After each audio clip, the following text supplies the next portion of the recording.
Joining us now to discuss the breaking news of Iran launching dozens of missiles at Israel after major strikes on Tehran earlier today is Bart Marcois, former career diplomat and energy department official. So Bart, good afternoon. Starting with the breaking news here, Iran is launching retaliatory attacks at Israel, and according to CNN journalists on the ground, explosions were heard in both Jerusalem and Tel Aviv. Give us your initial reactions. Sure. The Iranians had threatened a retaliatory strike. Their first attempt at retaliation was foiled. They launched something like 200 drones toward Israel, and Israel destroyed them all long before they entered their airspace. Now they're firing missiles at them.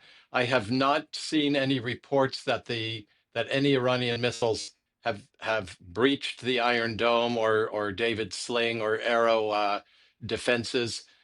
So far. I think they will throw everything they have at Israel, hoping to overwhelm their air defenses. But so far, they seem to be holding. What is the capacity that Iran has right now to attack Israel? Well, the answer is greatly diminished because previously their capacity included Hamas, Hezbollah, the Houthis, Syrian surrogates, and other surrogates around the region. Israel was surrounded by a ring of fire, all controlled by the Iranian terrorist regime, and Israel has systematically dismantled each one of those potential adversaries. So now Iran is forced to confront Israel directly, and they simply don't have the capacity they used to.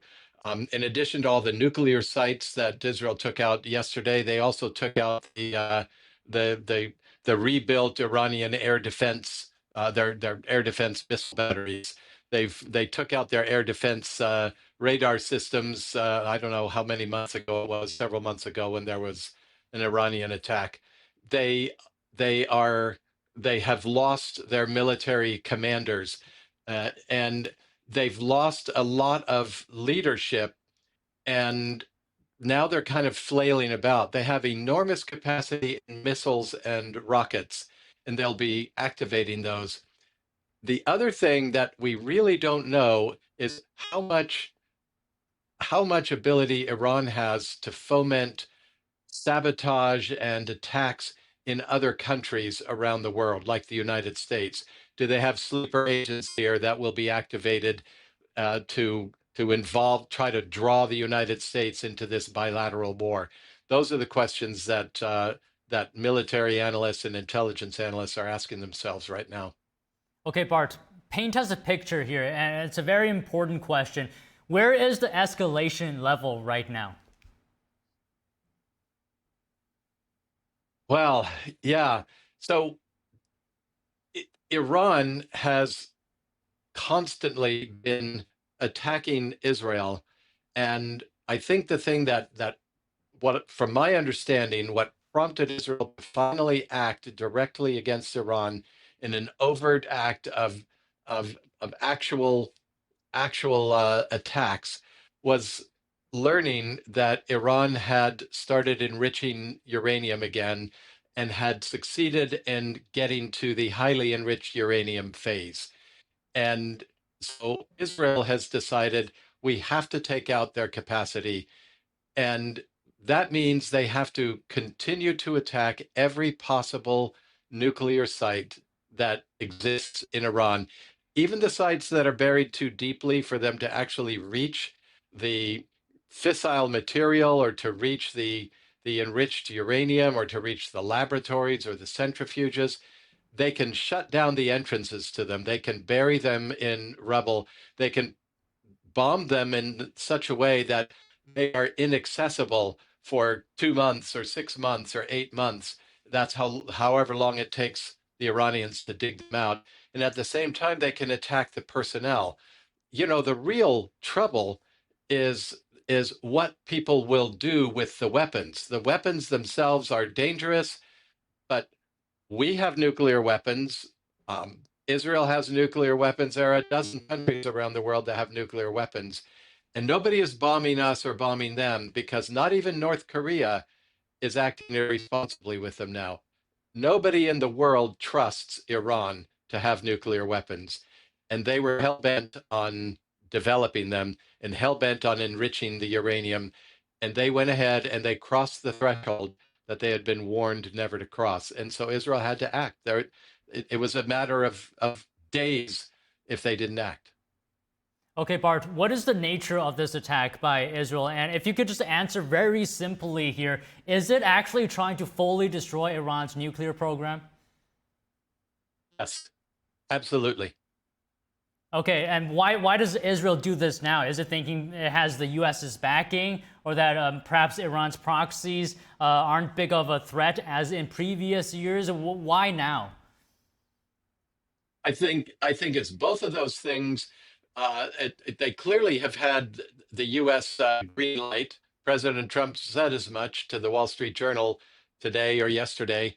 I think it was yesterday or last night. He told them, and and uh, and President Trump gave Iran, he gave them 60 days to negotiate, and they didn't believe him.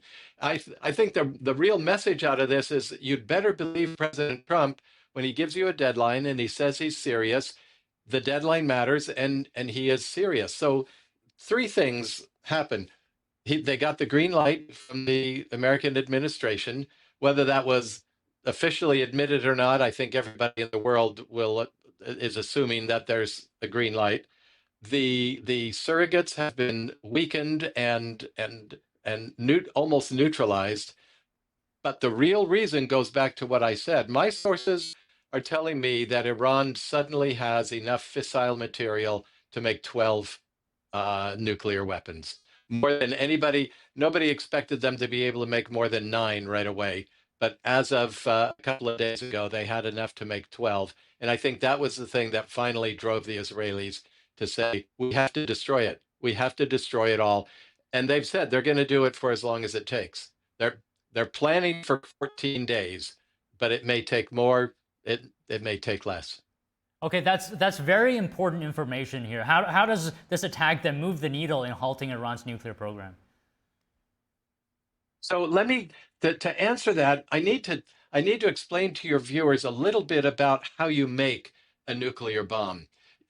Uranium, naturally occurring uranium, is not dense enough to create a nuclear explosion or even to create nuclear energy, any kind of nuclear reaction. And so you take the uranium and you put it in a centrifuge. I heard somebody describe it recently. Said, imagine a salad spinner that you have a little centrifuge that you put your salad in, and you wash your salad and you spin it around, and all the water flies off it, and it's dry, and you can make your salad. Well, that's what you're doing with uranium. You gasify it, you put it in a centrifuge and spin it so the heavier elements of the uranium go to the outside, and they're collected and concentrated. And if you get about 3%, 4% concentration, you have a dense enough concentration to produce nuclear energy. But in order to produce a nuclear bomb, you have to concentrate it to 90% or more purity of the uranium. And for I don't know, 10 years, we've heard people say, well, Iran is, they're 3 months away from having enough enriched uranium to make a nuclear bomb. They're 2 weeks away, they're 6 weeks away. And people say, well, they were 2 weeks away 2 years ago. Well, what they mean when they say that is they have enriched it to 60%, and it only takes a couple of weeks more to enrich it to 90%. They pushed that button a couple of weeks ago and they said, we're enriching to 90%. And that's what drove Israel over the edge. They know when Iran is enriching it. So, they will destroy the facilities, they'll block up the entrances, and they will kill the people that know how to do this, the nuclear scientists and the nuclear engineers.